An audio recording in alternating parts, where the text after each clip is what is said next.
En 2024, un puñado de figuras notorias del mundo del crimen organizado persisten, ya hayan cumplido condena entre rejas, se hayan retirado de su vida delictiva o sigan cumpliendo condena.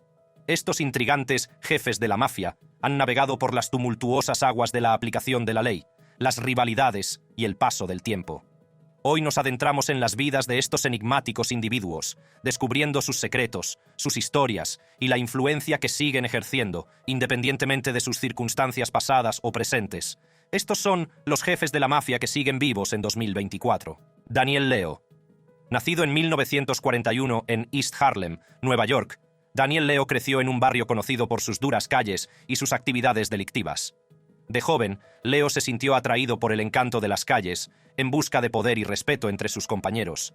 Fue entonces cuando se cruzó en su camino con la tristemente célebre East Harlem Purple Gang. La East Harlem Purple Gang era una fuerza a tener en cuenta, y estaba formada por 127 traficantes de drogas que operaban en el corazón de East Harlem. De esta violenta banda saldrían varios miembros destacados de las familias mafiosas de Nueva York, y Daniel Leo estaba entre ellos. Leo se hizo rápidamente un nombre dentro de la Purple Gang, haciendo gala de su naturaleza despiadada y su determinación para llegar a lo más alto. Se hizo famoso por su participación en diversas actividades delictivas, como el tráfico de drogas, la extorsión y los actos de violencia.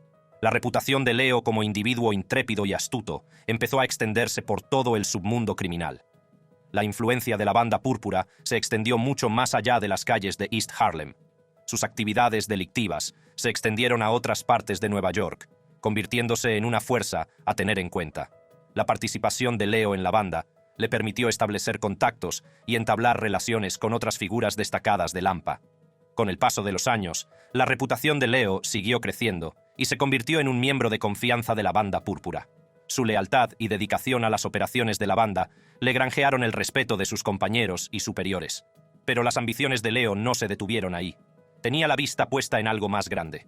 Mientras Leo se hacía un nombre dentro de la banda púrpura, se estaba produciendo un cambio dentro de la familia del crimen genovese, la familia mafiosa más secreta y bien dirigida de Nueva York. Vincent Chin Gigante, el jefe de la familia, se acercaba al final de su liderazgo. Se empezó a especular sobre quién le sucedería. Se barajaron muchos nombres, pero hubo uno que brilló por su ausencia. Ese nombre era Daniel Leo. Poco sabían las autoridades y el AMPA que Leo se estaba posicionando discretamente para desempeñar un papel importante dentro de la familia del crimen genovese. Cuando el liderazgo de Vincent Gigante llegó a su fin, Daniel Leo se había convertido en uno de los miembros más valiosos de la Genovese Crime Family. Su participación en la banda púrpura había consolidado su reputación como un individuo formidable y astuto. Y tras la muerte de Gigante, Leo conmocionaría al AMPA al asumir el papel de jefe de los genovese. En 2005, Leo se convirtió en el jefe en funciones de la familia genovese. No pasó mucho tiempo hasta que las actividades delictivas de Leo le alcanzaron y el 30 de mayo de 2007, Leo fue detenido acusado de extorsión y usura federal. Se descubrió que Leo había concedido préstamos a alto interés a un empresario de coches de alquiler, por un total de $150,000. Cuando el hombre tuvo problemas para hacer frente a sus pagos, fue amenazado por el ejecutor genovés Charles Salzano. Los subordinados de Leo también tenían en el punto de mira a dos hermanos que dirigían una empresa de juego ilegal, a los que extorsionaban y amenazaban. El 31 de octubre de 2007, Daniel Leo se declaró culpable de los cargos de extorsión y aceptó devolver los $75,000 que había ganado con estas actividades ilegales. El otrora temido jefe de la familia del crimen genovese se enfrentaba ahora a las consecuencias de sus actos. El 28 de febrero de 2008, Daniel Leo fue condenado a 5 años de prisión. A sus 66 años, Leo se enfrentaba a la dura realidad de la vida entre rejas. La cárcel no sería amable con él, pero si lograba salir, sería interesante ver si continuaría con su vida delictiva. Sin embargo, la historia ha demostrado que a los mafiosos no les molesta la vejez. Su fecha prevista de puesta en libertad era el 7 de octubre de 2011, pero el 10 de enero de 2010 se declaró culpable de cargos de crimen organizado y se enfrentaba a una pena de hasta 40 años de cárcel. En marzo de 2010 fue condenado a 18 meses más de prisión y a pagar una multa de $1,3 millones. Leo comenzó a cumplir su condena en el Centro de Baja Seguridad del Complejo Correccional Federal de Coleman, en Florida, pero posteriormente fue puesto en libertad en correccionales comunitarios de Miami. salió de la custodia federal el 25 de enero de 2013 y ha permanecido alejado de las noticias en cuanto a su actividad delictiva. Sin embargo, su puesto como jefe de la familia genovese fue ocupado por Liborio Bellomo. Liborio Bellomo. Bellomo nació en un mundo en el que la lealtad y el respeto lo eran todo. Creció en el seno de una comunidad italoamericana muy unida y desde muy joven estuvo expuesto al encanto del crimen organizado. Con la edad, Bellomo se sintió atraído por el poder y la influencia de la mafia.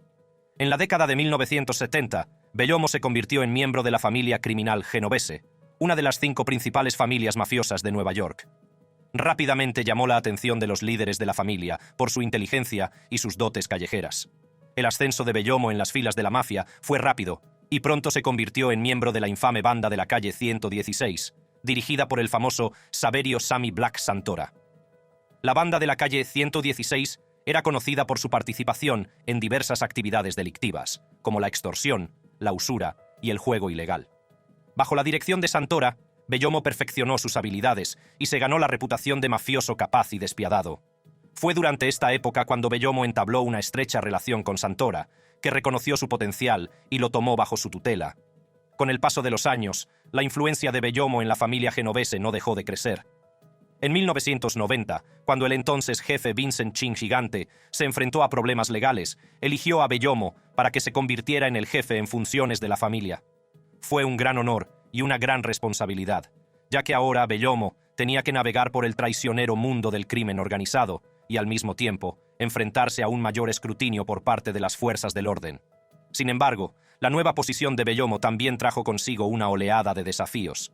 En 1996, el FBI inició una investigación sobre el asesinato en 1991 del traficante de drogas Ralph de Simón, un crimen que se creía orquestado por la familia genovese. A partir de la información facilitada por Alphonse Darco, antiguo jefe en funciones de la familia Lucchese, el FBI puso sus miras en Bellomo, alegando que había autorizado el golpe. La implacable persecución de Bellomo por parte del FBI condujo a una serie de intensos interrogatorios. Fue sometido a múltiples pruebas con el detector de mentiras, en las que negó vehementemente cualquier implicación en el asesinato. Para avanzar en su caso, los agentes federales incluso visitaron a Bellomo en la cárcel. Le afeitaron la cabeza y recogieron muestras de pelo en busca de una droga psicoactiva llamada litio, que se rumoreaba ayudaba a engañar en las pruebas del detector de mentiras. Sin embargo, las pruebas dieron negativo, y los cargos de asesinato contra Bellomo acabaron por desmoronarse. A pesar de eludir los cargos de asesinato, las batallas legales de Bellomo estaban lejos de terminar. En un acuerdo con la fiscalía, él y otros muchos gánsteres genoveses fueron acusados de asociación ilícita laboral, apuestas y extorsión a los vendedores del Festival de San Genaro. En 1997, Bellomo aceptó el trato y fue condenado a 10 años de prisión. También tuvo que renunciar a una cantidad sustancial de sus ganancias mal habidas. Mientras cumplía su condena, Bellomo se enfrentó a otra acusación en julio de 2001. Esta vez se le acusó de blanqueo de dinero, concretamente de malversación de fondos de pensiones de trabajadores portuarios de la Asociación Internacional de Estibadores, ILA. Las acusaciones afirmaban que Bellomo había blanqueado los fondos sindicales robados con la ayuda de Thomas Cafaro, hijo de Vincent Fish Cafaro, un soldado genovés que había cooperado con las autoridades en el pasado. Thomas Cafaro, dividido entre la lealtad a su padre y a la mafia, optó por apoyar a su familia mafiosa y se negó a cooperar con las autoridades. Esta decisión consolidó aún más la compleja red de lealtades de la familia genovese. En 2003, Bellomo se declaró culpable de cargos de chantaje laboral relacionados con los muelles de Nueva York y Nueva Jersey, lo que añadió 4 años más a su condena. Fue un duro golpe, pero Bellomo resistió. A finales de 2008 salió por fin de la cárcel, dispuesto a recuperar su lugar en el cambiante panorama de la delincuencia organizada. Cuando Bellomo volvió a las calles, se encontró con un nuevo submundo. Los muros de la mafia, antaño impenetrables, se desmoronaban. Los informadores acechaban en cada esquina y los jefes se volvían contra sus subordinados. El FBI y la policía de Nueva York se estaban centrando en el terrorismo y las bandas violentas, reduciendo sus equipos dedicados al crimen organizado.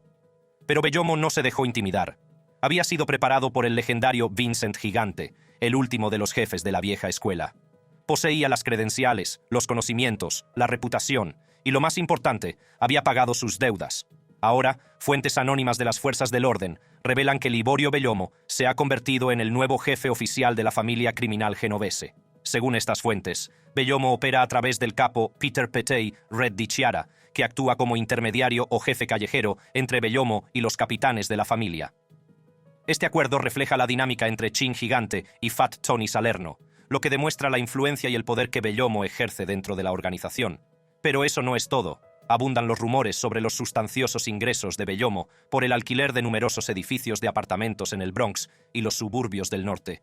Estas propiedades, valoradas en millones de dólares, son una fuente constante de ingresos para el jefe del crimen. Además, Bellomo tiene intereses financieros en empresas de construcción que utiliza para reformar los edificios de apartamentos en mal estado que adquiere.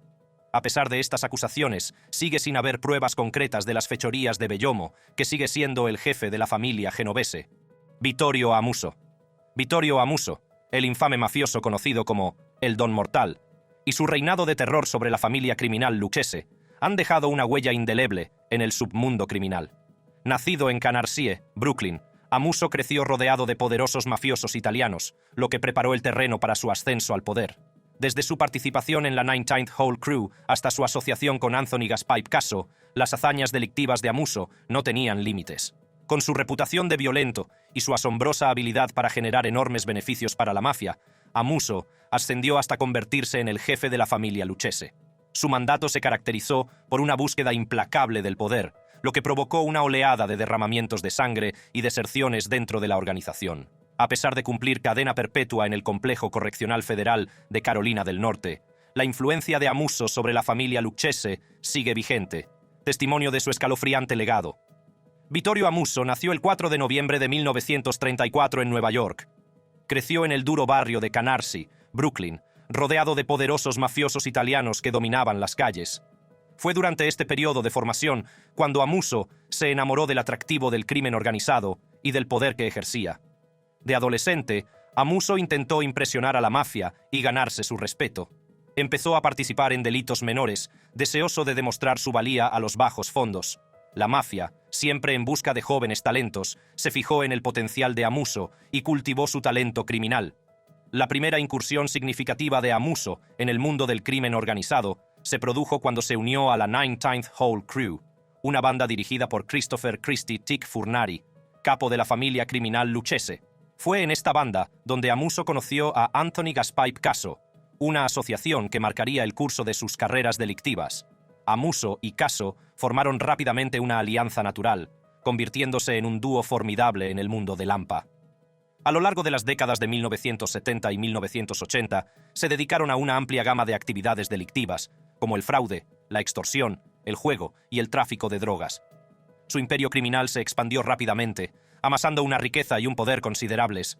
En 1977, Amuso y Casso se vieron envueltos en una redada de heroína en la que estaban implicados la mafia siciliana y un oleoducto de Tailandia a Estados Unidos. Este sonado, Casso los situó aún más en el punto de mira, consolidando su reputación como formidables actores del AMPA. No contentos con sus impresionantes actividades delictivas, Amuso y Casso también formaban parte de una banda de ladrones altamente cualificados conocida como Bypass Gang.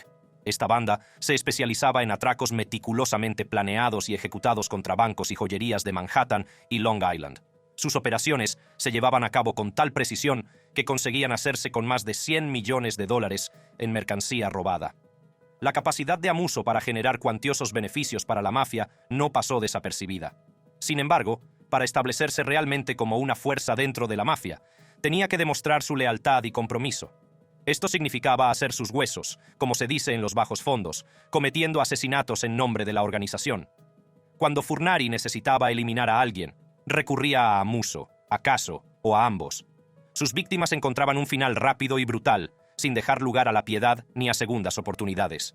La reputación de violento de Amuso y su voluntad de llevar a cabo los actos más atroces le hicieron ascender en el escalafón de la familia lucchese. Con cada golpe exitoso, Amuso y Casso consolidaban sus posiciones dentro de la organización. Casso se convirtió en la mano derecha de Furnari, actuando como consigliere de la familia, mientras que Amuso fue ascendido a capo de la antigua banda de Furnari. Este ascenso supuso un gran paso adelante, pero no sabían que les esperaban cotas aún mayores.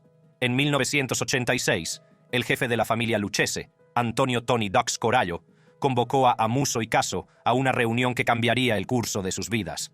Corallo, junto con su subjefe Tom Mix Santoro y su consigliere Furnari, Se enfrentaba a una cadena perpetua tras ser declarado culpable en el caso de la comisión.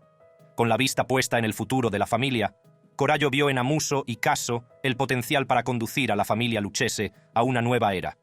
Los detalles de la reunión permanecen en secreto, pero el resultado fue claro. Vittorio Amuso se convirtió en el nuevo líder de la familia Lucchese, y Caso fue su lugarteniente y consigliere de confianza en varios momentos de su reinado. El poder y la influencia que ahora ejercían no tenían parangón, y no tardaron en imponer su dominio. Una vez en la cima del Olimpo, Amuso y Caso desataron un reino de terror que conmocionó a todo el mundo criminal. Cualquiera que considerasen una amenaza para su poder era eliminado rápidamente. Los rumores de robo a la organización tenían consecuencias mortales. La más mínima sospecha de posible traición bastaba para sellar el destino de alguien. El gobierno de Amuso estuvo marcado por el terror, lo que provocó que muchos soldados y capitanes de la familia Lucchese desertaran y se convirtieran en testigos del gobierno. Aunque algunos han sugerido que Caso fue la fuerza impulsora de las decisiones asesinas, hay abundantes pruebas que sugieren que Amuso estuvo igualmente implicado en el derramamiento de sangre. Amuso disfrutaba con el poder y el control que suponía ser el jefe, tomando decisiones de vida o muerte que determinaban el destino de los que le rodeaban. A sus ojos, esas eran las cosas de la Cosa Nostra, los asuntos importantes que definían la jerarquía de poder dentro de la mafia. Sin embargo, el creciente número de cadáveres y de Lucchese traidores atrajo la atención de las fuerzas del orden. Los cadáveres dejados a su paso y las revelaciones de los desertores sacaron a la luz los negocios ilícitos de la familia, lo que condujo a una serie de acusaciones en 1991. Amuso y Caso, alertados por fuentes policiales corruptas, se dieron a la fuga, buscando refugio y esperando a que pasara la tormenta. A pesar de su condición de fugitivos, mantuvieron un firme control de la familia Lucchese, visitando con frecuencia a sus socios en Nueva York y estableciendo un sistema telefónico preestablecido que utilizaba teléfonos públicos anónimos para comunicarse con sus subordinados. Sin embargo, su libertad duró poco. En el verano de 1991, cuando Amuso se dirigía a un teléfono público de un centro comercial de Scranton, fue vigilado de cerca por agentes del FBI. En cuanto descolgó el teléfono y marcó, le detuvieron rápidamente y le esposaron. El largo brazo de la ley había alcanzado por fin al don mortal. En enero de 1993, Amuso se enfrentaba a cadena perpetua tras ser declarado culpable de los cargos de crimen organizado de los que había huido. A pesar de su encarcelamiento, sigue siendo el jefe oficial de la familia Lucchese y goza del respeto y la reverencia de la organización. Matthew Madonna. Nacido el 2 de noviembre de 1935, Matthew Madonna comenzó su andadura delictiva en el lugar más insólito, el correccional de Green Haven, al norte del estado de Nueva York. Fue dentro de los fríos e implacables muros de esta prisión donde el camino de Madonna se cruzaría con el de un joven traficante de drogas llamado Nicky Barnes. Poco podían imaginar que ese encuentro fortuito pondría en marcha una cadena de acontecimientos que cambiaría sus vidas para siempre. Tras salir de la cárcel, Madonna y Barnes no tardaron en sacar provecho de su nueva relación. Madonna, con sus contactos, y Barnes, con su inteligencia callejera, formaron un dúo formidable que pronto dominaría el tráfico de estupefacientes. El papel de Madonna era simple pero crucial. Dejaba discretamente un coche cargado de heroína en un aparcamiento de Manhattan, mientras que Barnes recuperaba más tarde el vehículo y cambiaba la droga por una importante cantidad de dinero en efectivo. Esta operación se convirtió en la columna vertebral de su imperio de la droga, suministrando grandes cantidades de heroína a las calles. Pero como dice el refrán, cuanto más alto subes, más duro caes. En 1975, el largo brazo de la ley finalmente alcanzó a Matthew Madonna. Fue detenido acusado de tráfico de drogas, un delito que acarreaba graves consecuencias. El otrora poderoso imperio de la droga se vino abajo y el futuro de Madonna parecía sombrío. En un golpe rápido y decisivo, fue condenado a la friolera de 30 años en una prisión federal, poniendo fin a su reinado como capo de la droga. La caída del poder fue una dura realidad para Matthew Madonna, pero poco podía imaginar que ese no sería el final de su historia. Tras cumplir 2 décadas entre rejas, Madonna volvería a ascender, esta vez en las filas de la célebre familia Lucchese. Tras cumplir 2 décadas entre rejas, Matthew Madonna emergió de las sombras del sistema penitenciario, dispuesto a reclamar su lugar en la jerarquía criminal. En 1995, Madonna fue puesto en libertad y acogido de nuevo con los brazos abiertos en la célebre familia Lucchese. La reputación de Madonna le precedía, y sus hazañas pasadas en el tráfico de drogas no hicieron sino aumentar su mística. No tardó en ascender en el escalafón, ganándose el respeto y la confianza de sus compañeros mafiosos. El ascenso de Madonna al poder fue rápido y calculado. Se convirtió en capo o capitán de la familia Lucchese, supervisando varias empresas criminales y ampliando sus operaciones ilícitas. Pero las ambiciones de Madonna no tenían límites. A medida que ascendía dentro de la organización, ponía sus miras en la última posición de poder, el papel de jefe en funciones. En 2009, los sueños de Madonna se hicieron realidad al asumir el cargo de jefe en funciones de la familia Lucchese. Con esta nueva autoridad, ejerció un inmenso control sobre las actividades de la organización, orquestando una red de empresas delictivas que abarcaban múltiples industrias. Bajo el liderazgo de Madonna, la familia Lucchese se dedicó a una amplia gama de actividades ilegales. El imperio de Madonna se fortalecía con el paso de los días, desde operaciones de juego ilegal que generaban millones hasta estafas de préstamos a personas vulnerables. Pero para Madonna no se trataba solo de dinero y poder. Era conocido por su naturaleza despiadada y su disposición a recurrir a la violencia para mantener el control. Su reputación de mafioso temible y peligroso producía escalofríos a quienes se atrevían a cruzarse en su camino. Sin embargo, el reinado de Madonna como jefe en funciones pronto llegaría a su fin, cuando las fuerzas del orden cercaron el imperio criminal que había construido. Las fuerzas del orden fueron implacables en su persecución de la justicia. En 2007, Madonna se encontró en el centro de una investigación de 1 año de duración, que condujo a su detención y posterior puesta en libertad, bajo fianza, a la espera de juicio. La etapa de Madonna como jefe en funciones duró poco. En 2015, se declaró culpable de una acusación de crimen organizado, lo que le valió una condena de 5 años de prisión.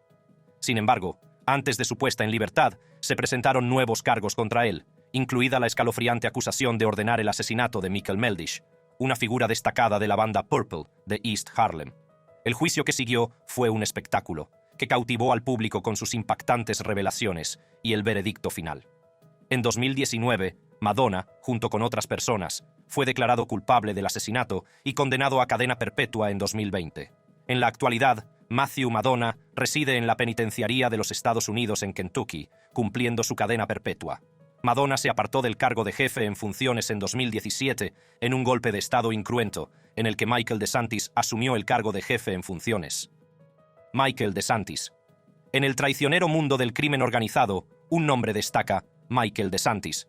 Este notorio mafioso, conocido por su eficacia y lealtad, ascendió al poder como jefe en funciones de la familia del crimen Lucchese, una de las 5 familias de Nueva York. Su ascenso a la cima del AMPA es una historia de derramamiento de sangre, traición y un golpe de estado orquestado desde la cárcel. Pero su ascenso al liderazgo no fue una hazaña ordinaria. Fue orquestado a través de una carta codificada enviada desde prisión por el jefe de la mafia encarcelado de por vida, Vittorio Vic Amuso. Michael DeSantis, nacido el 1 de octubre de 1953 en Brooklyn, Nueva York, estaba destinado a una vida de delincuencia. Como antiguo miembro de la facción de Brooklyn de la Lucchese Crime Family, DeSantis se hizo rápidamente un nombre como eficiente y leal asesino, a sueldo y creador de dinero. Antes de sus hazañas criminales, DeSantis era propietario de un taller de carrocería en el barrio de Bay Ridge, en Brooklyn. Pero fue su amistad personal con el jefe de los Lucchese, Víctor Amuso, lo que le condujo por un oscuro camino, entrelazando para siempre su destino con la célebre familia del crimen. La implicación de DeSantis en la familia Lucchese comenzó con un acto atroz. En diciembre de 1988, participó en el asesinato de Angelo Sigona, un falsificador de Brooklyn. Sigona se había cruzado con el vecino del consigliere de la familia Lucchese, Anthony Casso, maltratando a su hija y desencadenando una cadena mortal de acontecimientos. DeSantis, junto con su socio Richard Pagliarulo, atrajo a Sigona hasta su muerte. Aquel fatídico día, la vida de Sigona se truncó abruptamente al descubrirse su cadáver en un coche aparcado con una única herida de bala en la nuca. Este acto despiadado consolidó la reputación de DeSantis dentro de la familia Lucchese. Su lealtad y su voluntad de cumplir las órdenes le granjearon la confianza de sus superiores, allanando el camino para su ascenso en el escalafón. Pero las actividades delictivas de DeSantis iban mucho más allá del asesinato. Estaba muy implicado en el tráfico de cocaína, orquestando una red que introducía cientos de kilos de cocaína colombiana en Estados Unidos. En julio de 1991, los guardacostas estadounidenses interceptaron frente a la costa de Long Island un barco que transportaba la asombrosa cantidad de $800 millones en cocaína colombiana. Se cree que esta operación formaba parte de la vasta red de DeSantis, que generaba inmensos beneficios para la familia Lucchese. La implicación de DeSantis en las actividades ilícitas de la familia Lucchese le convirtió en una fuerza a tener en cuenta. Su reputación como asesino a sueldo y generador de dinero creció, consolidando su posición en el submundo criminal. Pero no sabía que su viaje no había hecho más que empezar. Los acontecimientos que se desencadenaron marcarían para siempre el curso de su vida y el destino de la familia del crimen Lucchese. En septiembre de 1991, la Lucchese Crime Family estaba inmersa en una confusión interna. El jefe en funciones, Alphonse Darco, se había convertido en un objetivo, y DeSantis desempeñó un papel clave en un complot para eliminarle. DeSantis colocó una pistola en un baño del Hotel Kimberly de Manhattan, con la intención de que otro miembro de la familia llevara a cabo el golpe. Sin embargo, Darco, que ya sospechaba de su inminente muerte, logró escapar del intento de asesinato. La estrecha huida de Darco le llevó a entrar en el programa de seguridad de testigos, donde más tarde se convertiría en un testigo crucial del gobierno, testificando contra Amuso y otros jefes de la mafia. La suerte de DeSantis se acabaría pronto. En abril de 1993, él y otros miembros de la familia Lucchese fueron acusados de crimen organizado y de los asesinatos de Angelo Sigona y John Morrissey. La ley le había alcanzado. En octubre de 1994, DeSantis fue condenado a 21 años de prisión por sus crímenes. Pasaría los siguientes 16 años entre rejas, separado del poder y la influencia que una vez ejerció dentro de la familia Lucchese. Durante su estancia en prisión, DeSantis mantuvo el contacto con el jefe de los Lucchese, Víctor Amuso, que cumplía cadena perpetua. Su conexión resultaría crucial en los años venideros. Pero mientras DeSantis languidecía entre rejas, la Lucchese Crime Family experimentaba cambios significativos. El jefe en funciones del Bronx, Matthew Madonna, se enfrentaba a una acusación, y la facción de Brooklyn vio la oportunidad de recuperar el poder. Escribieron una carta a Amuso, recomendando a DeSantis como nuevo líder para devolver la base del poder a Brooklyn. Amuso aprobó la recomendación, y DeSantis fue nombrado jefe en funciones de la familia del crimen Lucchese. Si Madonna no se hacía a un lado, Amuso tenía una lista negra que incluía a un capitán y a varios miembros de la familia. DeSantis es actualmente el jefe en funciones de la familia Lucchese. John Angelo Gotti. Nacido el 14 de febrero de 1964 en Queens, Nueva York, Gotti Jr. siguió los pasos de su infame padre, John Gotti, y se unió a la mafia en 1988. A los 26 años, ya se había convertido en el capo más joven de la historia de la familia Gambino, lo que consolidó su posición como estrella ascendente de AMPA. Desde su ingreso en la familia Gambino hasta su decisión de abandonarlo todo, la vida de Gotti Jr. fue un torbellino de poder, violencia e impactantes revelaciones. Creció en Howard Beach, Nueva York, y su infancia distó mucho de ser normal. Mientras la mayoría de los niños jugaban en la calle, Gotti Jr. estuvo expuesto a un mundo de crimen y secretismo. Su padre, John Gotti, ya estaba enredado en una vida de crimen organizado, con una reputación que le precedía. Aunque Gotti Jr. no vio mucho a su padre durante sus años de formación, lo que vio dejó una huella indeleble en su joven mente. Cuando Gotti Jr. se acercaba a la edad adulta, se encontró en el precipicio de una decisión que marcaría el curso de su vida. El infame John Gotti se había convertido en el líder de la familia del crimen Gambino, ejecutando un plan para eliminar al actual jefe, Paul Castellano, en 1985. Una vez consolidado el poder de su padre, Gotti Jr. se convirtió en una estrella ascendente del AMPA neoyorquino. En 1988, a la edad de 24 años, Gotti Jr. se unió oficialmente a las filas de la familia criminal Gambino. Su incorporación marcó el comienzo de un nuevo capítulo, en el que ascendería de rango hasta convertirse en el capo más joven de la historia de la familia Gambino a los 26 años. El vínculo entre padre e hijo se fue estrechando a medida que Gotti Jr. adoptaba el estilo de vida que su padre había encarnado tan ferozmente. Cuando Gotti padre abrazó a su hijo, viéndole como un individuo experto en la calle, fue un momento de inmenso orgullo para Gotti hijo. Poco a poco se estaba pareciendo a su padre, una comprensión que le emocionaba y le aterrorizaba a la vez. Pero, como pronto descubriremos, la vida delictiva que Gotti Jr. había abrazado acabaría llevándole por un camino de autorreflexión y a tomar una decisión que cambiaría para siempre el curso de su vida. Después de que su padre, John Gotti, fuera condenado por asociación ilícita y asesinato en 1992, Gotti Jr. se vio obligado a asumir el papel de jefe en funciones de la familia Gambino.